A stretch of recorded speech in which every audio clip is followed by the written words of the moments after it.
From a ranger who was tragically devoured by a grizzly bear, to a 55-year-old who lost his life while heroically trying to save a family from drowning on an island, and to a mother of 2 daughters who selflessly sacrificed herself to prevent a gunman from reaching the heart of a park. These are the disturbing Park Rangers' horror iceberg. It has some of the creepiest encounters that would haunt you. Let's start with the tip of the iceberg. Level 1. Mauled by a lion.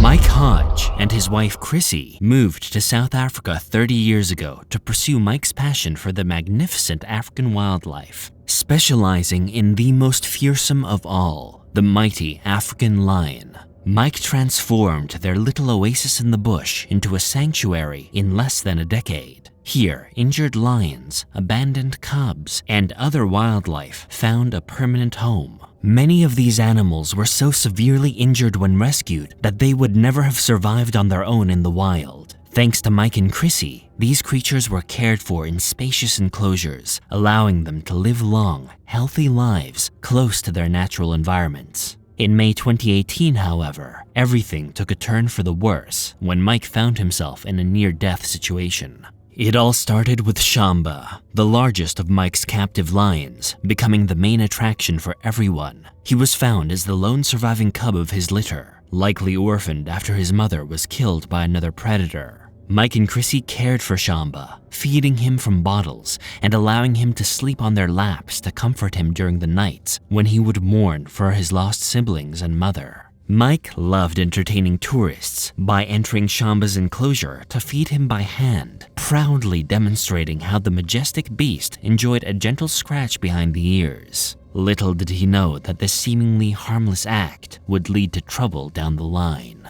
Mike and his wife were now in their early 70s, and while most people would have long since retired, they continued to thrive, welcoming more guests than ever before. The night before, Chrissy had received a group of 3 married couples from America, all in their 30s, who planned to spend the next 2 days exploring the reserve. After a good night's sleep, Mike and his best tour guide set out with the group bright and early. However, the guard soon noticed that Shamba wasn't quite himself. Being an expert in his field, he had a good idea of what might be troubling him.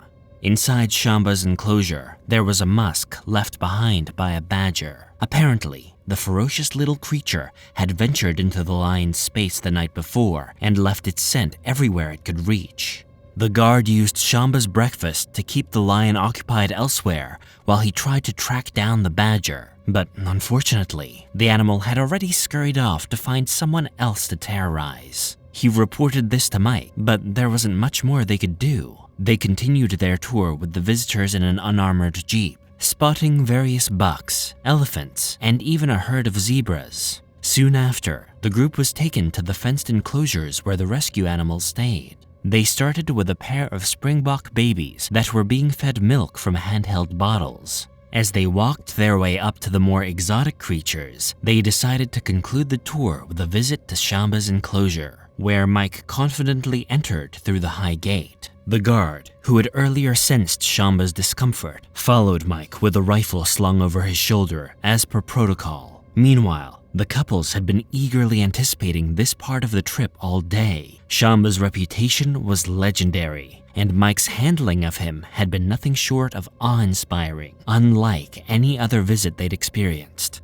However, Shamba didn't bound over to Mike in excitement as he usually would. Instead, he kept his nose to the ground, still sniffing at the musk left behind by the nocturnal intruder. Unfortunately, when Mike approached him, Shamba didn't see his old friend. He saw an intruder instead. As a result, he became territorial, defensive, and poised for a fight. Mike, on the other hand, immediately sensed that Shamba's behavior was out of character. Without a second thought, he bolted for the gate as fast as his legs would carry him. Unfortunately, he wasn't quick enough, and that's when everything unfolded. Shamba charged at Mike with tremendous force, outpacing him just as he reached for the gate. Panic erupted among the tourists, their screams filling the air. With a swift motion, Shamba hooked Mike with his claws, yanking him away from the gate to which he clung desperately, and dragged him across the ground. Mike didn't struggle against Shamba. not because he couldn't, but because he understood the dangers of resistance. He knew that any sudden movement could provoke a violent reaction from Shamba. So, despite the searing pain and the wounds that marred his jaws and back, he allowed himself to be pulled like a rag doll, not daring to cry out in agony. Meanwhile, the tour guide had his rifle drawn, ready for action before Mike even reached the gate. Initially, he hesitated to fire at Shamba for fear of hitting Mike. Instead, he discharged a round into the air, hoping to scare off Shamba. Shamba was jolted out of his moment of madness just enough to release Mike, but he didn't move, standing over him like a predator, guarding its kill, ready to confront whoever fired the shots. Observing how quickly things had spiraled out of control, the guard didn't hesitate. With Mike freed from Shamba's grip, it was now or never to save his boss's life. In an instant, he fired the second shot, hitting Shamba squarely in the chest. Fueled by pain and an uncontrollable territorial instinct, Shamba charged back toward Mike, but the guard fired twice more. Shamba stumbled a few feet backward, reeling from the impact, before falling dead to the ground. With the screams and yells still echoing in his ears, the guard stepped into the enclosure, his rifle at the ready, just in case Shamba wasn't as dead as he appeared. Another guard rushed in after him,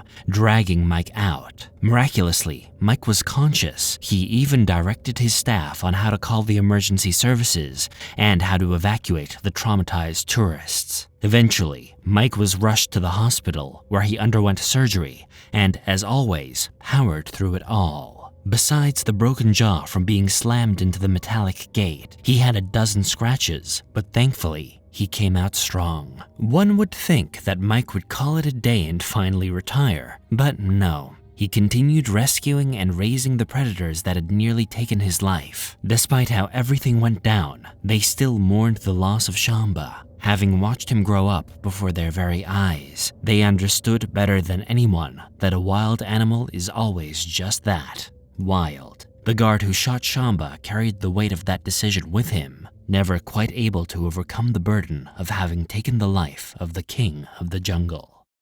Level 2. Devoured by a grizzly bear. Yellowstone National Park is an American national park located in the western United States, primarily in the northwest corner of Wyoming and extending to Montana and Idaho. Established as the first national park in the US, it is also widely regarded as the first national park in the world. The park is famous for its numerous geothermal features, especially the Old Faithful Geyser, which is one of its most popular attractions. While Yellowstone comprises of various types of biomes, the subalpine forest is the most prevalent, featuring stunning lakes, canyons, rivers, and majestic mountains. It is home to a diverse range of wildlife, including grizzly bears, wolves, and free-ranging herds of bison and elk. Although Yellowstone offers a plethora of recreational opportunities such as hiking, camping, boating, fishing, and sightseeing, it's important to remember that it can be a dangerous place due to its natural elements. Millions of visitors come to experience its beauty each year, but the park has also faced its share of tragedies, such as the one that occurred on April 12, 2021. At 40 years old, Charles Mock set out into the park for a day of fishing. Ever since childhood, he had a deep love for the outdoors, but it was Yellowstone that truly captured his heart. At 30, he made the decision to move there permanently, determined to immerse himself in the park's beauty during every spare moment he had. The overwhelming sense of peace and happiness he found in the rugged remoteness of Yellowstone led him to seek work within the park. His dream came true when he secured a position as a tour guide for backcountry adventures. On that fateful day, Charles was eager to catch some trout at his favorite fishing spot on the Madison River, deep in the wilderness. He was fully aware of the risks and dangers that came from venturing this far into the wild, but having fished extensively in the area without any issues, he felt confident and prepared for the day ahead. It is well known that the presence of grizzly bears poses a constant threat to the lives of fishermen, hunters, hikers, and campers. Anyone venturing into the wilderness is always advised to carry some form of self-protection, and Charles was no exception. He always ensured that he had his pistol and bear spray with him, just in case he ever needed to use them.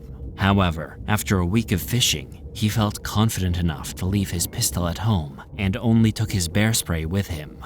Upon his arrival at the river, he started unpacking his equipment from the truck. He gathered his fishing pole, camera, and supplies, soaking in the familiar peace that this place had always brought him. Along with his tackle box filled with essential items, he began his hike down the trail toward the water. As always, he kept a wary eye out for the variety of dangerous animals in the area. Over the years, he had experienced his fair share of bear encounters, including several close calls with grizzlies that charged to intimidate him and his friend. Thankfully, those experiences had just been warnings to scare them off, but they were nonetheless terrifying. As Charles walked along the riverbank, searching for a perfect spot to cast his line and enjoy the beautiful scenery, he unknowingly wandered into one of the most dangerous situations he could imagine. Before him lay a large moose carcass, clearly half-eaten by a grizzly bear. What Charles didn't realize was that the bear who had claimed this food source had been fiercely defending it, even to the point of killing and partially consuming another grizzly. The bear was still agitated and observant, lurking in the distance. The moment Charles recognized the carcass, he froze. He scanned the tree line intently, listening for any signs of the bear's presence. Slowly, he began to back away the way he had come, being careful not to turn his back on the carcass. He understood that if the grizzly was watching him, it would be easier for it to attack when his back was turned. Awareness and caution became his allies as he navigated the precarious situation. Suddenly, Charles heard a loud sound that he recognized as a bear. This discovery sent shivers down his spine, and he immediately stopped in his tracks to survey the area for the agitated bear, all while pulling out his bear spray as a precaution. As he mentally prepared for what is typically a tense standoff, he scanned the bushes for any signs of the creature. The forest fell eerily silent for a few moments, and just when that silence weighed heavily in the air, it was shattered by the sound of the bear charging toward him. Charles desperately prayed that this would turn out to be just a bluff charge, but unfortunately, that was not the case. He quickly unloaded his bear spray at the grizzly, but it seemed to only enrage the bear further. In a terrifying moment, the grizzly tackled and knocked him to the ground, focusing on his head and neck, removing significant portions of flesh and arteries from his body in the process. This act caused blood to spray onto the bear and the forest around him. Charles desperately raised his hands over his head and neck as a shield, but the bear clamped down on them, crushing them into useless lumps of bleeding flesh. Then it went for the kill. It gripped Charles's head in its mouth and squeezed down in an attempt to crush his skull, but only managed to penetrate one of its canine teeth fully through his skull. Eventually, the bear stopped the attack and went back to the moose carcass just a few feet away. Charles lay unconscious in a pool of his own blood, but a few minutes later, he regained consciousness. Despite his critical condition, he was determined to seek help. He tried to crawl toward an area where he could reach out for assistance, but the pain was overwhelming as he struggled to move. Eventually, he managed to grasp his phone with his only usable hand and called 911 for help. As Charles remained on the line, emergency responders were dispatched to his location. When they arrived, they found him still clutching the bear spray can in his functioning hand, despite it having been emptied earlier. Without wasting any time, the responders worked to stabilize him as best they could at the scene before transporting him to the Eastern Idaho Emergency Medical Center for life-saving medical treatment. The next day, as Charles and the medical team fought for his life, game wardens in the area he was attacked conducted an investigation. Mirroring its behavior towards Charles, the bear charged at the wardens. Unfortunately, they had to fire, resulting in the bear's death. Back at the medical center, Charles underwent 2 surgical procedures to save him. The doctors reported that the surgeries went well.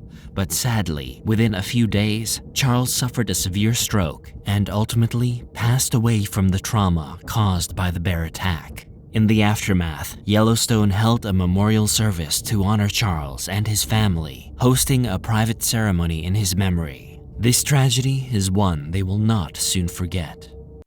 Level 3. The Disappearance. At Rocky Mountain National Park, Jeff Christensen, a park ranger known for his big heart, began his patrol on July 29, 2005. Little did he know that this would be his final patrol. Jeff was a man of the wilderness who was born and raised in Minnesota, where vast forests and sparkling lakes surrounded him. Since childhood, he had a strong bond with nature, spending his days exploring the outdoors. On a day filled with the promise of adventure, Jeff stepped out as a seasoned ranger. Being a park ranger wasn't just a job for him, it was a calling that brought him to Rocky Mountain National Park, where he truly felt at home. As he wandered deeper into the heart of the park, Jeff couldn't help but marvel at the beauty that surrounded him. But amidst this splendor lingered a growing sense of unease. The further he ventured, the stronger the feeling became. Little did anyone, including Jeff, know that this would be the last time he would ever be seen alive. Hours passed, and as night fell over the wilderness, Jeff was nowhere to be found. At daybreak, a search for him commenced, becoming the largest in the history of Palm Springs. Hundreds of volunteers and search teams from across the country joined the effort. But despite their dedication, Jeff's disappearance turned into one of the greatest mysteries in the annals of Rocky Mountain National Park. Days passed, but there was still no sign of Jeff. His family and friends refused to give up hope, clinging to the belief that somewhere, somehow, he was still out there, waiting to be found. However, on August 6, 2005, a hiker made a shocking discovery in the wilderness. He found a lifeless body lying in the wilderness. Without hesitation, he quickly alerted nearby park rangers, who later identified the deceased as Jeff Christensen. It was later revealed that Jeff died after falling from the rugged mountain trail. This unsettling finding sent shockwaves through the park community and cast a pall over what had once been a vibrant area. Even in death, Jeff's legacy lived on. His commitment to the wilderness inspired changes in the park, including the use of high-visibility safety clothing for rangers. This was a fitting tribute to a man who had dedicated his life to protecting others, even at great personal risk. As his family and friends gathered to mourn, they found comfort in knowing he died doing what he loved and would always be remembered at Rocky Mountain National Park. Level 4. Capsize on a rescue mission. It was the morning of October 6, 2024, in Voyageurs National Park, when 55-year-old park ranger Kevin Grossheim from Kabetogama received a distress call on Namakan Lake. Without wasting any time, Kevin, a seasoned ranger, set out on what would ultimately become his final act of service. Kevin began his career as a seasonal ranger at Boston National Historical Park in 1993, skillfully blending his love for nature with his passion for helping others. Over the decades, he took on multiple assignments, including roles at the Kiran National Recreation Area and Indiana Dunes National Lakeshore. In 1996, Kevin settled into his position as a commissioned law enforcement ranger at Voyageurs National Park, where he dedicated 23 years of service. Beyond his ranger duties, he was also a dedicated volunteer at the Kabetogama Fire Department, always ready to respond to emergencies. Kevin was the kind of person who consistently went above and beyond, earning him the esteem of his colleagues and the community as a treasured member of the park. Voyageurs National Park, located on the Minnesota border with Canada, is a pristine expanse of lakes, forests, and streams. It serves as a paradise for camping, boating, and wildlife enthusiasts. One of the park's 4 major lakes is vast and remote, characterized by its rugged beauty and challenging conditions. Its waters, while inviting, can become treacherous under high winds and rough weather, as they did on that fateful day. It was late morning on October 6th when Kevin received a call for help from a stranded family on Birch Cove Island. Their boat had been disabled by strong winds and waves reaching up to 6 feet. Kevin, an experienced boat operator, quickly set out to rescue the family. Upon reaching the island, he successfully brought aboard the father and his 2 sons onto his National Park Service vessel. However, the journey back to the mainland proved to be fraught with challenges. The elements were harsh and unrelenting. High winds and rough waters overwhelmed the boat, causing it to capsize. While the 3 family members managed to swim ashore, Kevin disappeared beneath the waves. When he did not resurface, a search was launched immediately. It took 3 hours to find Kevin, and sadly, his body was recovered from the lake. His death has left his colleagues and the community in mourning. Flags were lowered to half staff at state buildings and national parks in his honor. The governor acknowledged his sacrifice as a dedicated ranger and public servant, known for his unwavering commitment to helping others. Similarly, his friends and co-workers shared heartfelt tributes, highlighting his bravery and selflessness. An investigation was launched to better understand the circumstances surrounding the accident. The initial report suggested that rough conditions caused the boat to nosedive and overturn. However, Kevin's death illustrated that, despite extensive training and experience, nature can be unpredictable and unforgiving. This tragedy also prompted a reflection on safety protocols, as Kevin's passing highlighted the vulnerabilities of even the most seasoned professionals. Level 5, a safety barrier. In Mount Rainier National Park, where the tall peaks loom over the green forest, an unexpected tragedy disrupted the peaceful trails at the start of the new year. On January 1st, 2012, a day of new beginnings, the park was the setting for a tale of bravery, loss, and the commitment of those who protect these cherished lands. Margaret Anderson, a 34-year-old park ranger and devoted mother to 2 young daughters, was a cherished member of the ranger community. On that chilling morning, she set out, unaware that it would be her last. Known for her gentle demeanor and unwavering dedication, Margaret epitomized the spirit of guardianship over the parks, committed to preserving their natural beauty and ensuring the safety of the visitors who came to marvel at them. Things took a turn when news came out about Benjamin Colton Barnes, a troubled former soldier struggling with his past. Barnes got involved in violence that started with a shooting in a Seattle suburb and led him to Mount Rainier. As the park readied for winter visitors, a safety checkpoint was set up. Barnes tried to avoid capture there, leading to a series of events that changed many lives forever. Margaret, on the other hand, who was stationed at Paradise, received the call to action with a sense of duty that outweighed the risks. She positioned her patrol vehicle to block the path of Barnes, creating a barrier between danger and the unsuspecting families above. Daniel Kamich, another ranger, joined her in this critical mission, their resolve unwavering in the face of the unknown threat. The confrontation was swift and devastating. Barnes, armed and desperate, unleashed a hail of bullets that struck Margaret before she even had the chance to defend herself or retreat. Her brave sacrifice stopped the gunman from reaching the heart of the park, where the consequences could have been disastrous. The park, which later turned into a site of sadness, reflected the efforts of those trying to catch the gunman and help Margaret. Unfortunately, it was too late. The ranger, who had devoted her life to protecting others, was gone, but her legacy remained in the land that she loved.